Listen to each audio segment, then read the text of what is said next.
ভালোবাসা সেখানে এতটাই মজবুত, এতটাই গভীর যে আমাদের দুজনের মনের মধ্যে কি আছে সেটা একেবারে কাচের মতো পরিষ্কার থাকবে গো প্রভু, সহ্য হবে। আর আপনি আমাকে ভুল প্রমাণ করে দিলেন, ভুল প্রমাণ করে দিলেন।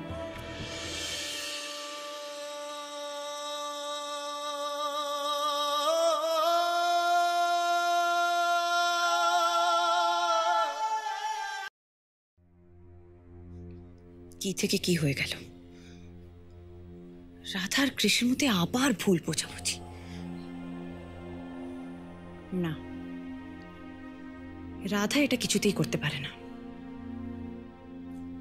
ভুল করে একটা মেল পাঠিয়ে দিল, কিন্তু রাধা ওই কোম্পানির মেল আইডি পেলই বা কোত্থেকে? কিছুতেই কিচ্ছু বুঝতে পারছি না।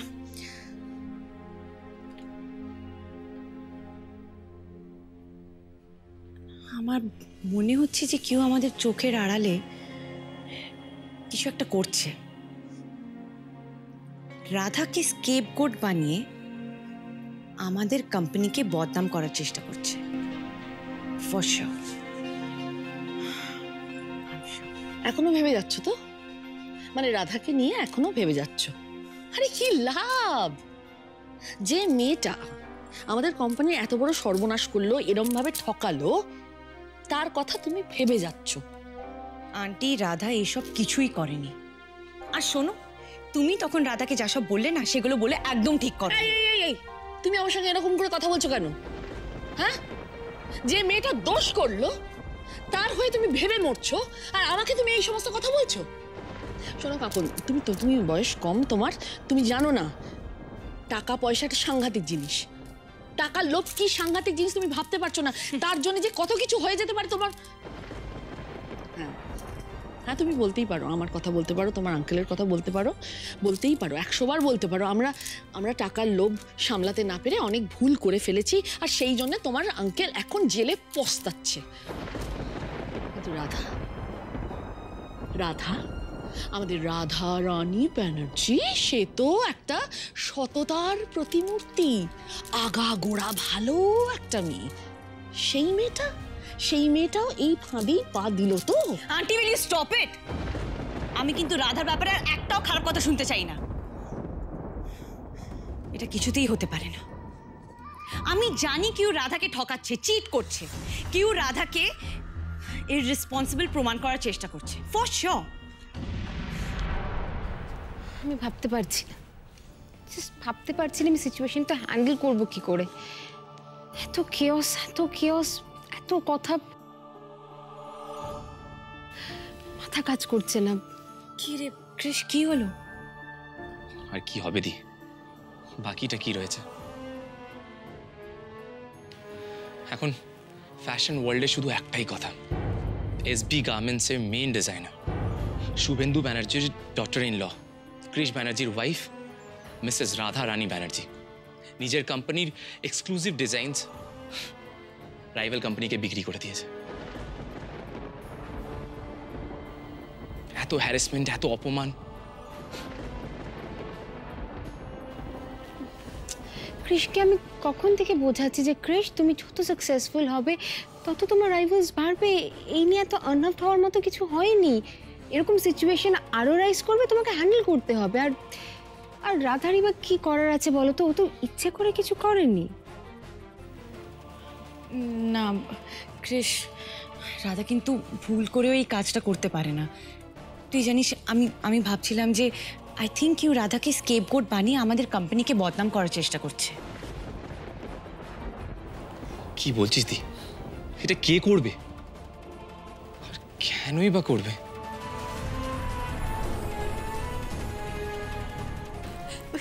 কুমড়ামুখ, এই নতুন ডিজাইনগুলো আমি আবার রেখেছি। আগের ডিজাইনগুলো হাতছাড়া হওয়ার দায় যখন আমার উপর এসে পড়েছে, তাই আমি এই কোম্পানিকে সমস্ত ঝামেলা থেকে উদ্ধার করব। তাই আমি এই ডিজাইনগুলো এঁকেছি। একটু দেখো না, যদি এই ডিজাইনগুলোর উপর আমরা কাজ করি। না, তুমি এঁকেছো, খুব ভালো কথা Radha, I really appreciate that. কিন্তু ক্রিশ, এখন আর নতুন ডিজাইন দিয়ে কি হবে? হাতে সময় কোথায়?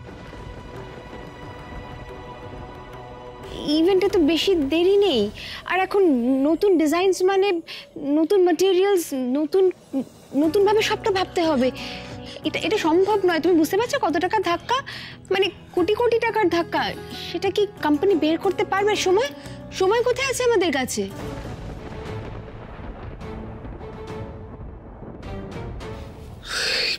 সেটা তো ঠিকই, এখন নতুন ডিজাইনস নিয়ে কাজ করা খুবই চাপের। রাধা, বুঝতে পারছো আমরা কত বড় প্রবলেমে পড়েছি? ক্রিশ, একবার ডিজাইনসগুলো দেখে তো নে। কি লাভ হবে দি? কিচ্ছু হবে না, আমরা কোনো হেল্প পাবো না। কাকুন, রাধা আবার নতুন করে ডিজাইনস করেছে, খুব ভালো কথা। But let's get practical. রাধার ডিজাইনগুলো কিন্তু আমাদের উদ্ধার করতে পারবে না। মানে যে সিচুয়েশন আমরা পড়েছি, it's next to impossible. It's business and this is the truth.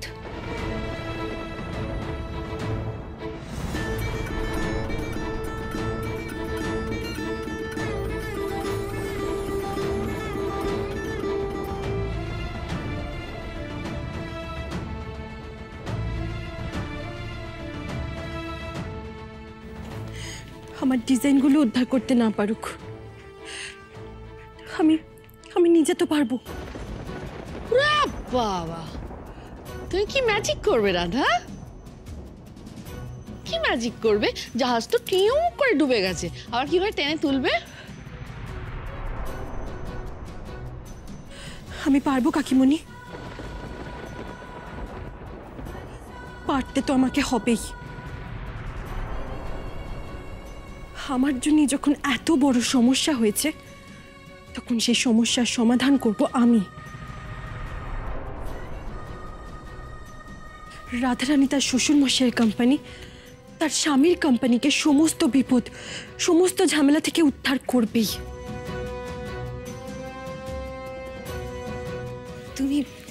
তুমি সত্যি পারবে রাধা? আমি কথা দিচ্ছি কাকুন্দি, এসবি গার্মেন্টসের সমস্ত ক্ষতিপূরণ, সমস্ত বদনাম, সমস্ত অপমান সব মিটিয়ে আমি তাকে আবার আগের জায়গায় নিয়ে যাব।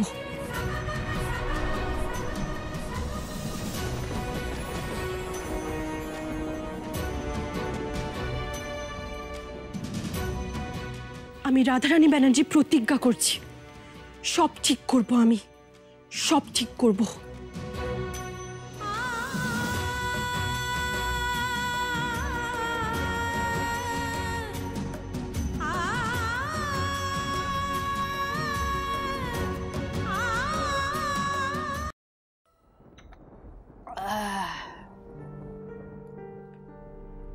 ও কাকন, কি ব্যাপার বলো তো? রাধা এখনো আসছে না কেন?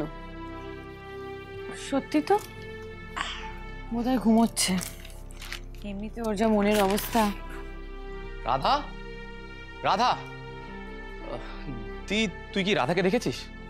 মানে ও তোদের ঘরে নিয়ে, আমি তো ভাবলাম ঘুমোচ্ছে। ঘরে তো নেই দি, ওপরেও কোথাও নেই। কি?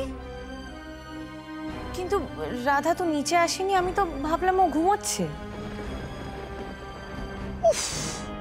এইসব যত গন্ডগোল টন্ডগোল ফাঁকি, এখন সে নিজেই উধাও হয়ে গেল। কি বলছো আন্টি তুমি? উধাও মানে? রমলা আন্টি উধাও?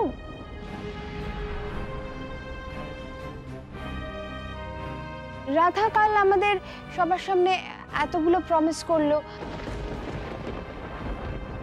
আর রাধা যেরকম মেয়েও প্রমিস করে পালিয়ে যাবে,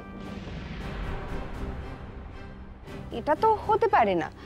আমি যতদূর রাধাকে চিনেছি, রাধা ইজ নট অ্যান এসকেপিস্ট।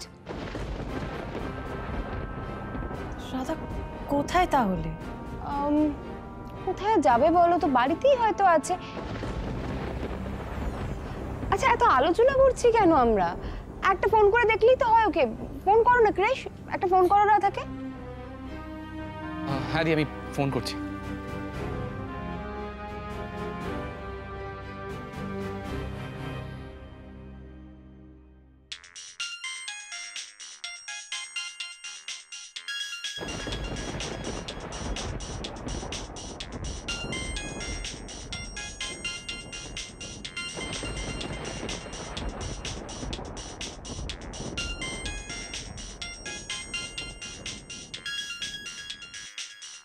ওমা, এই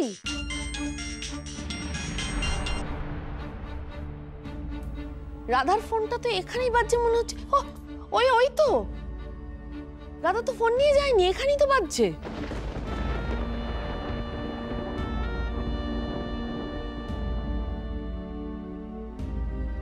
দি, রাধা কোথায় গেছে? ও তো ফোনও নিয়ে যায়নি।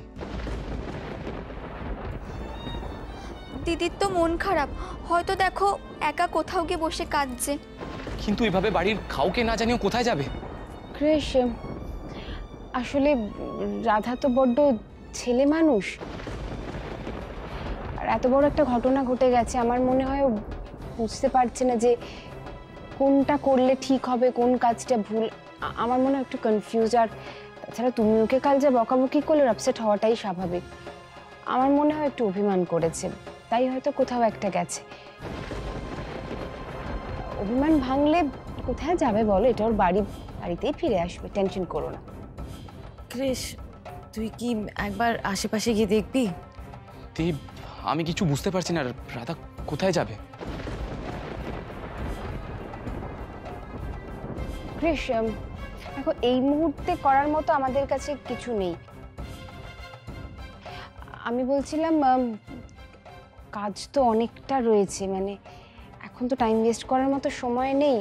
মানে আমরা যদি অফিসে গিয়ে কাজটা শুরু করে দিতাম, মানে কিছুটা কাজ এগিয়ে যাওয়ার পর তারপর না হয় একটু সময় বার করে রাধাকে খুঁজতে বেরোতাম।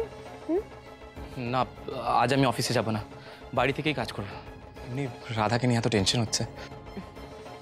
As you wish. তুমি তাহলে কাজে বসো, আমি ফাইলগুলো আমার রুম থেকে নিয়ে আসছি।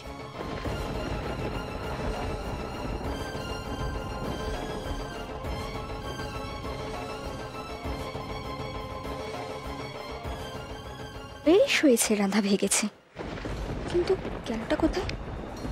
যাকে আজ তো ওর এক্সারসাইজ ডায়েটিং সব গেলই, ওর সাথে সাথে ও স্পোকেন ইংলিশ শেখাটাও আমি আজই বন্ধ করব।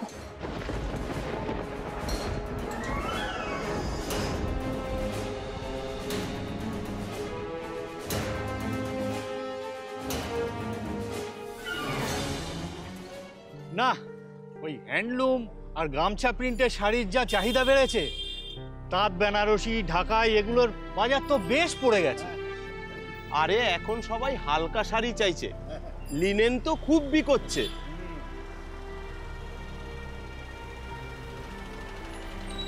নতুন খদ্দের মনে হচ্ছে। হ্যাঁ তাই তো।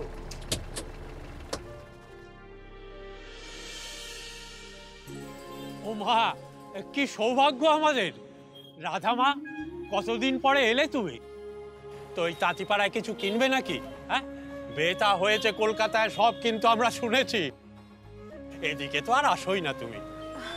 হ্যাঁ, এখন তাঁতিপাড়ায় আসা হয় না, কিন্তু আমি গণেশ পুজোর সময় এসেছিলাম। আসলে তখন সময় ছিল না, তো তাই আর তাঁতিপাড়ায় আসা হয়নি। তোমরা সবাই কেমন আছো? এই পুজোর কাজকর্ম নিয়ে ব্যস্ত। তা মা, তুমি এত সুন্দর আঁকতে, এখনো কি নকশা করো? হ্যাঁ, এখনো নকশা আঁকি। তোমরা যে আমার কথা এত মনে রেখেছো, সেটা দেখে খুব ভালো লাগলো। কি যে বলো মা, তোমাকে কি আমরা ভুলতে পারি? তোমার মতো প্রতিভা কজনের হয়? তোমার আঙুলে তো স্বয়ং মা সরস্বতীর বাস। চোখের নিমেষে অমন সুন্দর সুন্দর নকশা আঁকা, এ কি সহজ কাজ? আগে তুমি দুলাল দার সঙ্গে আসতে, কাজ করতে, সব কিন্তু মনে আছে আমাদের। তোমাদের কাছে কাজ করে তো কত কি শিখেছি, তাই বিপদে পড়ে তোমাদের কথাটাই সবার আগে মনে পড়লো আমার। আর সেই জন্যই তোমাদের কাছে চলে এলাম সাহায্য চাইতে। সাহায্য? কি সাহায্য?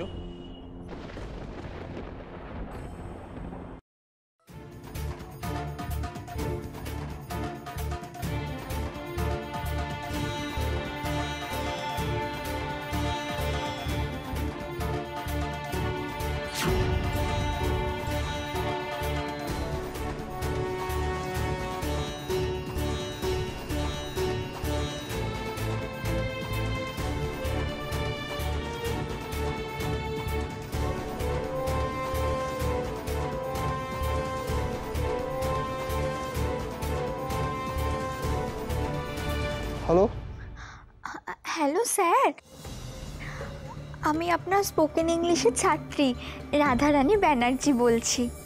আরে হ্যাঁ হ্যাঁ হ্যাঁ, আমি তো বিকেলে যাচ্ছি, তুমি হোমওয়ার্কটা করে রেখো। না স্যার, আপনাকে আর আসতে হবে না, মানে আমি আর স্পোকেন ইংলিশ শিখবো না।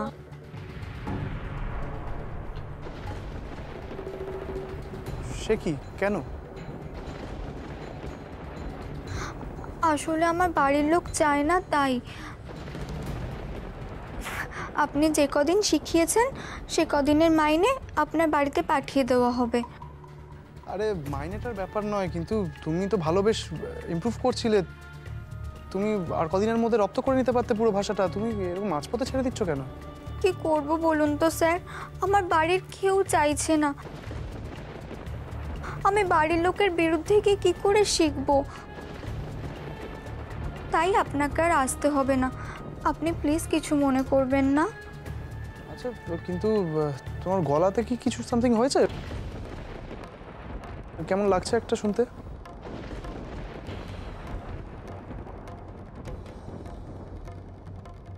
না স্যার, আসলে আমার একটু সর্দি কাশি হয়েছে তো, তাই।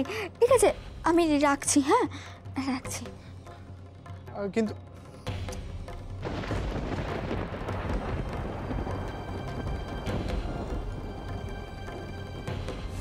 নে, তোর স্পোকেন ইংলিশ শেখার গুষ্টি তুষ্টি করে দিলাম। তুই কাইয়া ভূতই থাকবি, মুটকি একটা। কি হলো? এত ভালো স্টুডেন্ট এত তাড়াতাড়ি ইমপ্রুভ করছে, বাড়ির কারণে ছেড়ে দিল? না, এবার গিয়ে দেখি, খোঁজ নিয়ে দেখতে হবে। আমরা তোমাকে কি সাহায্য করতে পারি? পারো, তোমরাই তো আমাকে সাহায্য করতে পারো। আসলে আমার শ্বশুরমশাই কোম্পানিতে সামনেই একটা বড় অনুষ্ঠান, সেখানে অনেক রকমের কাপড়ে অনেক রকমের নকশা লাগবে, আর আর আমার আঁকা নকশাগুলো সব চুরি হয়ে গেছে। তাই আমি তোমাদের কাছে এসেছি, তোমরা যদি ওই কাপড়গুলোর ওপর একটু নকশা বুনে দাও তাহলে তাহলে খুব উপকার হয়, না হলে বিরাট বড় সমস্যায় পড়ে যাব, অনেক অনেক টাকার ক্ষতি হয়ে যাবে। তাছাড়া কোম্পানির বদনামের সাথে সাথে আমার শ্বশুর মশাই, আমার স্বামীর ব্যবসা জগতের সমস্ত সুনাম নষ্ট হয়ে যাবে। তোমরা কি পারবে আমাকে এই সাহায্যটুকু করতে? আমি তোমাদের কাছে হাত জোড় করছি। না রাধামা, এমন করে বলো না, আমরা যথাসাধ্য চেষ্টা করব। তবে তোমাদের ওই ব্যবসার অনুষ্ঠানে যেরকম নকশাওয়ালা জামা কাপড় লাগবে সেরকম নকশাকে আমরা তৈরি করতে পারবো। তোমরাই তো পারবে কাকু, আমাদের দেশের ঐতিহ্য তো তোমরাই ধরে রেখেছো তোমাদের অসাধারণ শিল্পকর্মের মাধ্যমে। তাছাড়া তাঁত, হ্যান্ডলুম এখন দেশের সাথে সাথে বিদেশের মাটিতেও সমানভাবে জনপ্রিয়। তোমরা যদি আমাকে সাহায্য করো তাহলে তোমাদের হাতের জাদুতেই আমাদের কোম্পানি নতুন করে সুনাম অর্জন করবে, তোমাদেরও জয় জয়কার হবে, আর তার জন্য তোমাদের যোগ্য পারিশ্রমিকও দেওয়া হবে। হ্যাঁ, আমরা সব রকম সাহায্য করব মা। ঠিক আছে, আমি তাহলে তোমাদের কাছে সমস্ত কাপড়ের মেটেরিয়াল পৌঁছে দেব। তোমরা 7 দিনের মধ্যে কাজটা করে দিতে পারবে তো? আসলে আমাদের হাতে না সময় বড্ড কম। হ্যাঁ হ্যাঁ, সবাই মিলে করলে ও সময়ের আগেই শেষ হয়ে যাবে। চিন্তা করো না। ঠিক আছে, ঠিক আছে, আমি তাহলে এখন আসি। তোমরা সবাই ভালো থেকো। তুমি সাবধানে যেও, কিন্তু খুব সাবধানে যাবে। গণেশ দাদা, এই বুদ্ধিটা দেওয়ার জন্য তোমাকে অনেক অনেক অনেক ধন্যবাদ। এখন যেন সব কিছু ভালোভাবে হয়ে যায়, আমাকে আমার প্রতিজ্ঞার মান রাখতেই হবে।